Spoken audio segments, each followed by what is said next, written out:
is nalagyan na ng ano, para dun sa exhaust ng portable na air conditioner.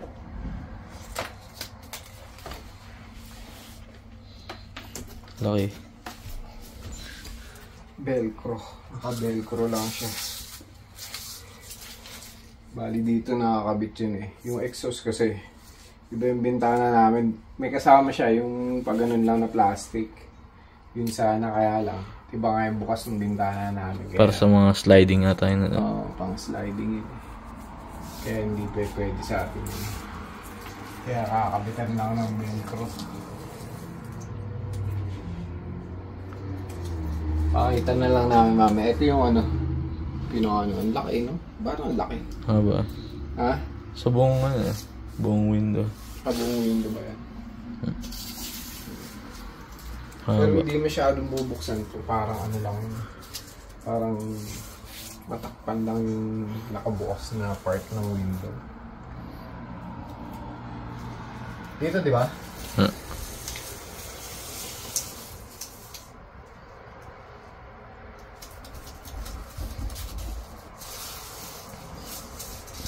So ayan guys, naikabit ko na. Naikabit na namin ni Jermaine. So eto, malaking bagay ito kasi si Carla medyo hindi makatulog pag gabi. Parang ano siya, yung nagigising siya, balisa siya sa init. Eh laki pa naman ng bintana, kaya yung ano, yung araw minsan. So yun na, nakaset na yung ano natin. Ito yung binili ko nung winter pa yata ito nung binili ko tong aircon na to para medyo discounted eh. Sana ano siya, makatulog na siya na mahimbing. The next day. Yun nakabalik naman sa Calgary, nakapahinga na, nakatulog, ngayon ligpit. Naglilinis ako ng mga lababo, mga counter. Daming kalat eh. Pagbagsak namin pagdating namin, tulog may charge. Ikaw, tulog na tulog tingnan yung mata. Hindi na ako makatulog, napakainit Maganda sa Tunnel Mountain. Yung ano namin, parang camping. Map, tsaka mga rules and regulation nila. Ano nila. Tsaka yun nga po lang, daming kinuha na ng fireband pa. Fireband, buti nakabot kami ng last day. Oo. Kaya hanggang alas 11 kagabi, sinulit namin yung campfire. Yung inom. Ay, yung yung... Ayan, kaya sarap ng tulog niya nakainom sila Na-miss niya yung yung stargazing kasi... Sabi ko sakto niya, maganda mamaya pagka daming stars kitang-kita. Sobrang dilim Kaka-stargazing tayo. Lumipat na kami sa campsite namin niyan dalawa. Iniwan na namin sila sis Moira doon. Sabi ko, tara, maganda tayo. Tulog kami ni Jason. Nauna ako naligo After niya maligo, sabi ko, sakto yan. Ba, nahiga Pag higa tulog, wala na. Yan. Maraming salamat nga pala sa pag-invite sa amin ni Actually, dami na talaga Moira and Jason. Dami na nag-aaya, kaya lang. Siyempre, schedule. Ngayon, medyo may time kaya lang, hindi naman kami nakapag-book na ng mga ahead. Usually, dapat kailangan nag-book ka ng ahead para makakuha ka ng pwesto. Kaya enjoy kami, tsaka yung mga bata. Tsaka sabi ko nga, kahit kulang yung tulog, pwede ako nakatulog ng maayos. Yung parang na-recharge kasi yung simoy ng hangin, sarap pa matulog, ang lamig. Tapos parang pag naglalakad ka, parang wala kang ano sa buhay, wala kang alalahanin.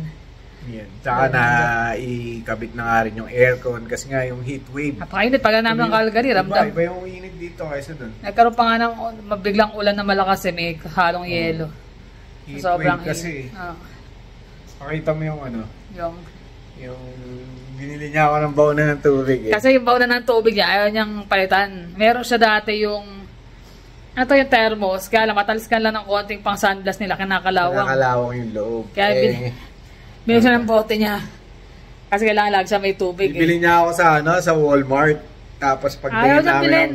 Pagtingin ng tatak, Contigo. Oo, 20. Magkano? 20 mahigit Sabi ko, bakit ka kumainom mo? Baka ako yung 20. Hindi mo na mainom.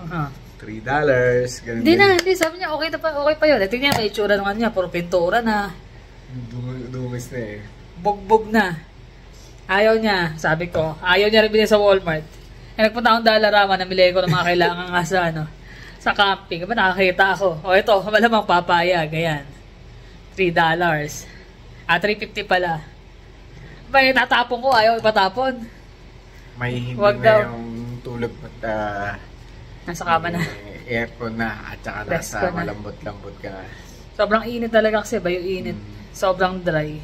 Tsaka dapat yung mga nagwo-work ngayon, stay hydrated talaga. Oo, sobrang init. Hindi lang naman dito, alam namin kahit saan. California nga, init din, di ba? Mas matindi init. Stay hydrated, tsaka cool.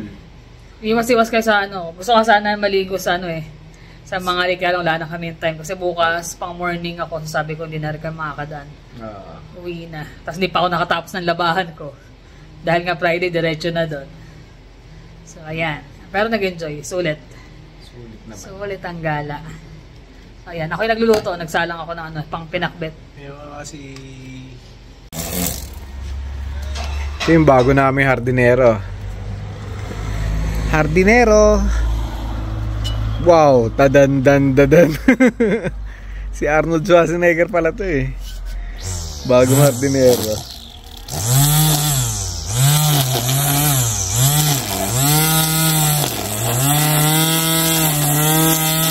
The next day. Hello guys. Ayun. Kahuwi ko lang marka-marka pa sa ulo ko yung Nagpalit lang ng damit. Kain kami sa labas. Kain tayo sa labas. Saan? Dito sa likod? Nasa likod. Kain tayo sa likod. Nag-kain ka na ba, Jonah? Ay, Jermaine? Kakain tayo sa labas. Sa likod. Ha? Ayan, anniversary namin. Yan ang suot namin. Pambahay. Pero sakain lang kami. Simpleng simpleng Celebration. Kasi sa amin di naman about dun sa... Ang tagal na natin, no? Sama ka na. Hindi. Sa tagal ba naman na namin hindi na kailangan ng mga fancy na dinner. Kaya okay na kami. Yun yung mga bagay na hindi namin ganong nakakalaki yan. Kahit na hindi siya lumaki masyado. Ibig sabihin yung yung nakatandaan na nakatandaan ka na talaga eh. Kakain tayo sa mga hindi talaga eh. Yung mga naka-formal, ganyan or Lalo, hindi naman kami nagsusot ng formal.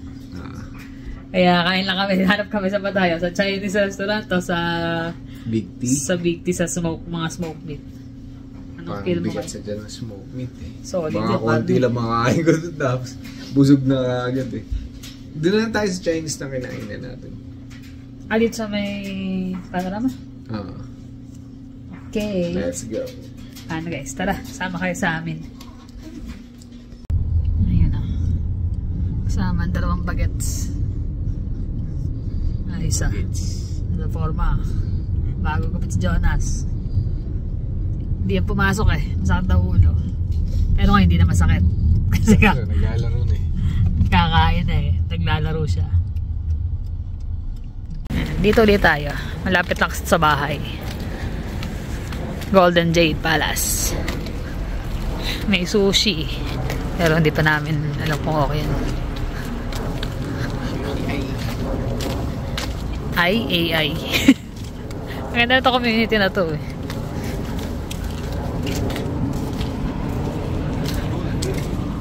Let's go. Dami. Ayan, dito na kami. Hirap mag-decide. Sobrang dami nilang menu talaga. Ang dami. Ito yung gusto mo dito? Kung pao chicken. Hindi, kiampong naman yan dir. Kung pao chicken lang yan. Yung kiampong kanin. Ganun ba? Tapos meron pa rin sila rito. Harapan likod. Ayan na yung mga order. Nagdadatingan na. Nakakain na kami ng appetizer. Spring roll at saka wonton. Ito yung deep fried shrimp. Meron silang wonton na na bowl. Wonton. Crispy wonton. Tsaka yung order ng dalawa. Chicken. Saka lang order yan eh. Ito, sweet and sour na chicken. Kain na. Chow mein. Crispy yung noodles na sa ilalim.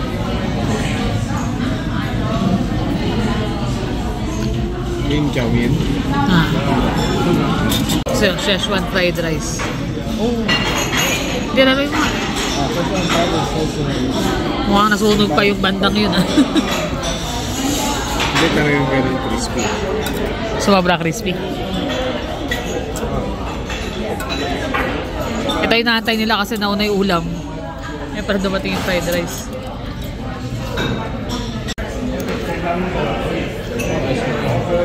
Tingin lang. Malalaman natin ang lasa nito.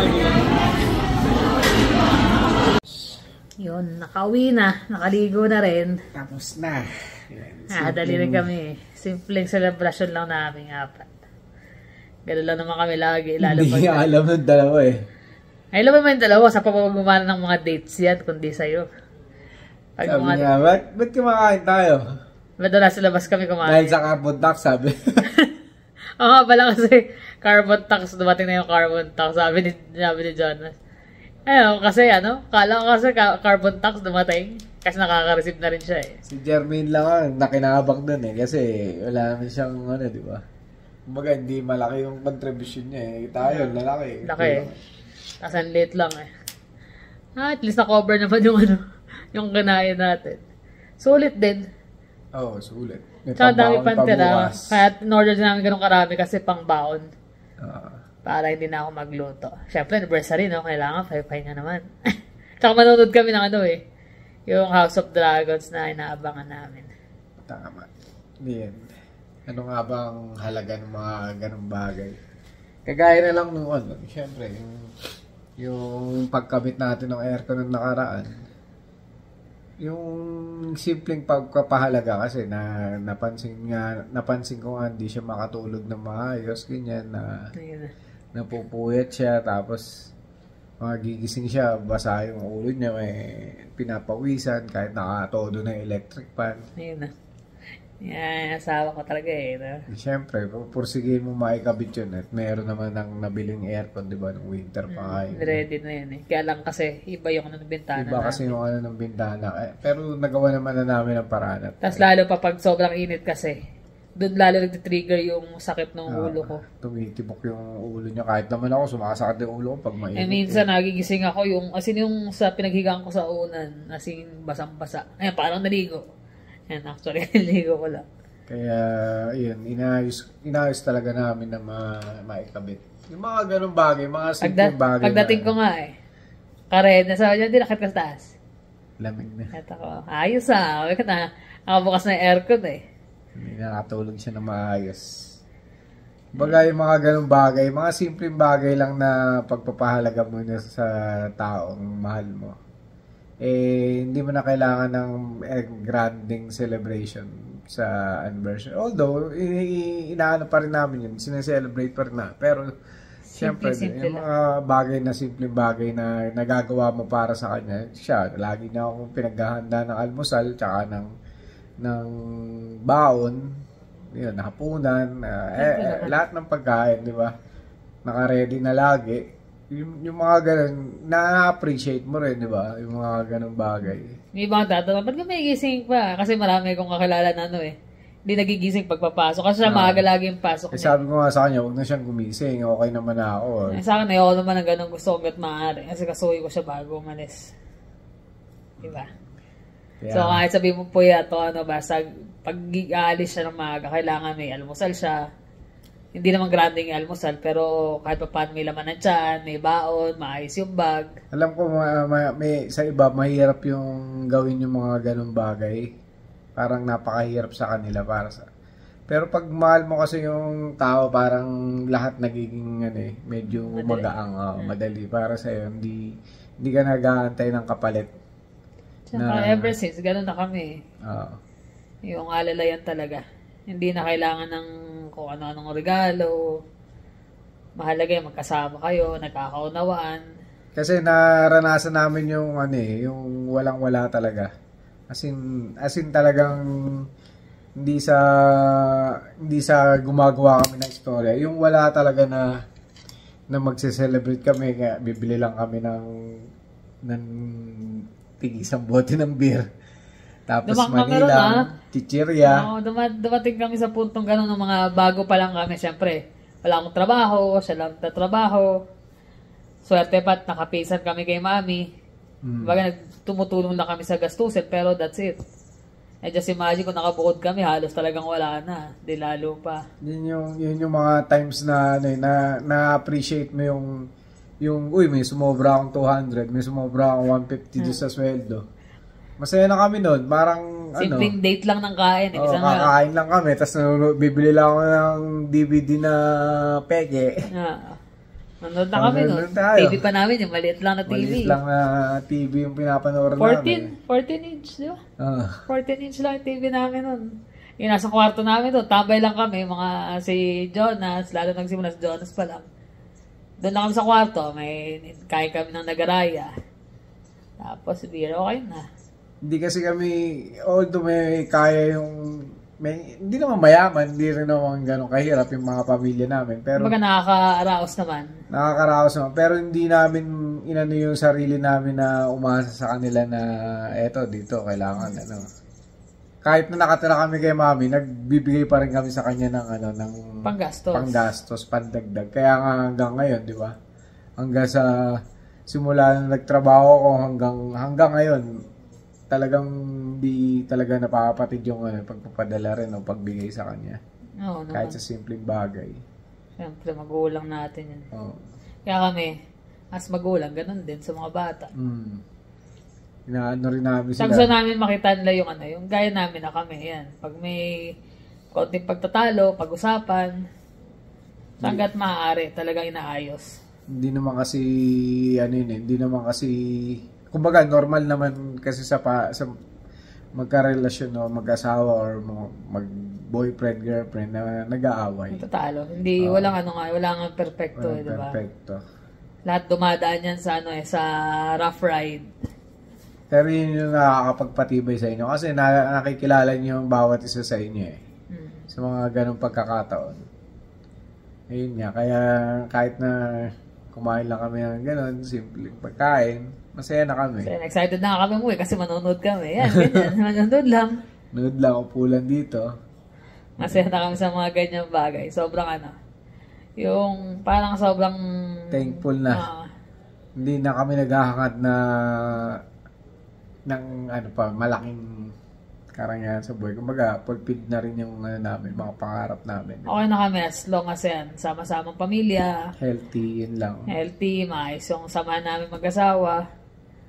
Na ganyan, tuloy-tuloy sa habang tumatanda nga kami, lalo kami mas nagiging yung mas lalong close, parang ganun. Mas lalong Siyempre, dapat naman talagang ganun Mas lalo mo nakikilala yung partner mo. Hindi yung habang tumatanda kayo, lalo kayo lumalayo sa isa't isa. Dapat lalo kayong nagiging reliable sa bawat isa kasi pagdating ng araw, kayo lang din talaga yung mga anak nyo lalaki na mag-aalisa na yan, magkakaroon ng pamilya. Sino magkakaroon ng kayong dalawa lang yung magiging magkasama, di ba? Kaya kailangan magkasama kayo, patatagin nyo palalo yung pagsasama nyo. Kaya nga sabi ko ngayon habang kumakain kami, namin din anniversary namin yun. Kung hindi dahil sa araw na to, baka wala kayong dalawa. Di ba? Oo naman. Yun yung mahalaga nun yung dahil sa araw na to, nabuo yung pamilya namin. Yan. Nagkaroon kami ng dalawang anak na ubod ng kukulit. Ayun, matatanda na. Hindi na mga bata. Matatawag pa namin ngayon mga bata. Pero matatanda na sila. Mahal pa rin yan. Yung mayakap pa rin sa amin. So yun, sana madala rin nila sa pag sila ng sariling pamilya. Kaya sa amin yung sekreto lang talaga ng magandang pagsasama is yung open communication talaga. At saka yung kahit sa simpleng bagay, appreciate mo yung partner mo or kumbaga compliment mo. Tsaka yung respeto. Respeto mo yung partner mo. Tsaka yung pangalan ito, i-ensure mo sa kanya lagi na siya lang sa buhay. Siya lang yung kailangan mo, ganyan. Siya lang yung lagi mo dapat kasama. Hindi yung mas mahalaga pa yung barkada mo, yung tropa mo. Oo, mga barkada tropa, syempre. Syempre, iba pa rin yung asawa mo At the end of the day, kayo lagi magkasama. Kayong dalawa pa rin. Alam ka naman yung tropa mo katabi mo sa kama o yung tropa mo magre-ready ng pagkain mo, di ba? Hindi naman eh. Oo, syempre, yung asawa mo, yun yung ano mo eh. Saka yun ang malalapitan mo pag may mga problema, kayong dalawa lang din eh. Ang Kayong dalawa magsasolve. lang din. Kayong dalawa lang din ang... Ito nga, sabi niya respeto, yun ang wag na mawawala. Kasi pag nawala na respeto, yung amor, yung parang ano, yung sa kapwa mo o sa mahal mo sa buhay, parang nababaliwala lahat ng pinaghirapan nyo nung ano. Oo, isipin mo lang yung pinagdaanan nyo. Isipin nyo lang yung ano, yung kunyari, o yung nawala ng respeto, kunyari ako, lalaki. Siyempre, sinuyo mo yun, niligawan mo lahat ng papuri, lahat ng bagay o kung ano man yun nung nililigawan mo siya, ginawa mo para lang mapaibig mo o mapasagot mo. Tapos pagdating sa huli, iiwanan mo, pagpapalit mo or aawayin mo lang, ganyan. Pangit tingnan yun. So hanggat maaari, pag may problema, i-workout. I-workout nyo kasi kaya nga kayo nandiyo dyan, yung pamilya. Kasi yun yung yung social na bumubuo sa society natin, yung pamilya, kaya laging nagmumula sa pamilya yung Totoo yun. Kung ano yung ginagawa ng magulang, siya nagiging reflection sa mga anak. Tapos yung mga anak lalabas din yan, magbubuo rin ng kanilang pamilya. Ano magiging di ba? Ano magiging kumbaga yung foundation nila. Siyempre manggagaling sa magulang yun eh. Kaya nga, importante yun. Tapos yun nga, yung huwag niyong kakalimutan i-compliment ang isa't isa. At saka dapat masaya kayo pagkasama niyo yung isa. Minsan syempre magkakainisan kayo. Hindi mawawala yun. Nininis ka sa akin pag sinasabi, ang ganda-ganda ng asawa ko. Nagagalit siya sa akin. Niloloko mo na kasi yata ako. Hindi kita niloloko Oh, totoo mo. May isa sobra. Yan na. Ano yun? Lagi ako nakukulit dyan, kakagating ka. Ako ba naglili Nakukyutan lang ako sa'yo. Ayaw mo ba? Ayan, kahit na yun sabihin mong matatanda na kami, lagi pa rin niya ako napapatawa. Kahit minsan, inis na ako. Pag sinabi niyo, katatawa. Saglit lang yun. Kasi yun, nandun yung yung konting bagay, matatawa ka, makakapagpasalamat. Matatawa ka pa rin after ilang years na. Kahit 20 taon na kami mahigit na magkasama. Napapatawa pa rin ako sa mga simpleng joke niya, kahit minsan mga dad jokes. Dad jokes. Dad jokes Yun lang naman, i-share lang naman namin. Kasi importante yun. Oo. Sana... Simpleng buhay, simpleng pagsasamahan. Yan. Sana mapulot din ng iba yung gano'n na mga sikreto ng pagiging mag-asawa. Importante yun. Parang nabihan din kami ng pagkakataon na magstay dito sa Canada.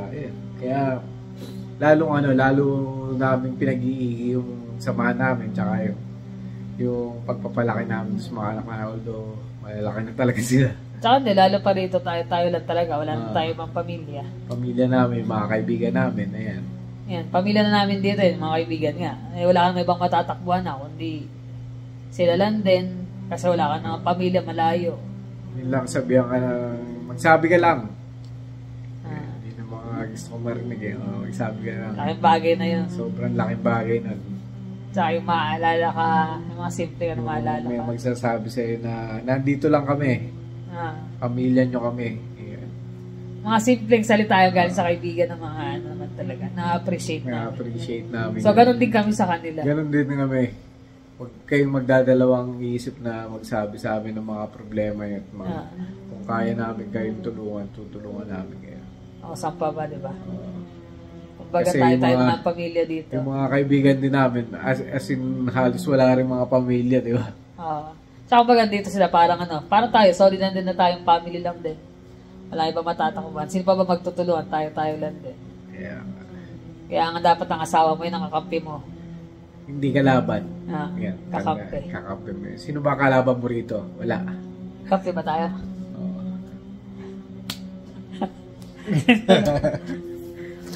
Ay, nga pala, binati tayo ni Nino? ni Joyce, at saka ni Melvin. Joyce. Sa Australia. Joyce Melvin Vlogs. Ano? Joyce Melvin Vlogs ba? Inano tayo ng happy anniversary. Naalala nila kasi birthday nila. Happy birthday sa inyo. Maraming salamat. Sabi niya, dear, naalala nila yan. Sabi, ay, ako kasi birthday nila. Sabi ko, birthday nila, kaya naalala na anniversary na. Panoorin nyo rin yung kanilang vlog sa Australia naman. Pero parang di na sila masyado Hindi na masyado nagbablog. Busy. Sa Costco din siya nagtatrabaho. Costco din. So, ayan lang naman. Happy birthday ulit sa inyo at thank you sa Maraming salamat sa inyong panonood. Tsaka doon sa last na vlog namin, maraming salamat sa pamilya ni Jason at ni Moira. Nag-enjoy kami sa camping. Kami sa bonding. Yeah. Nakaka-refresh. Sa uulitin. Kaya back to work na pero ano pa rin. Bombay. Bombay pa more. Alam na ni Jason yan, Bombay. Ayun ako. So, paano guys? Maraming salamat ulit. Ingat kayo lagi. See you on the next vlog. Bye.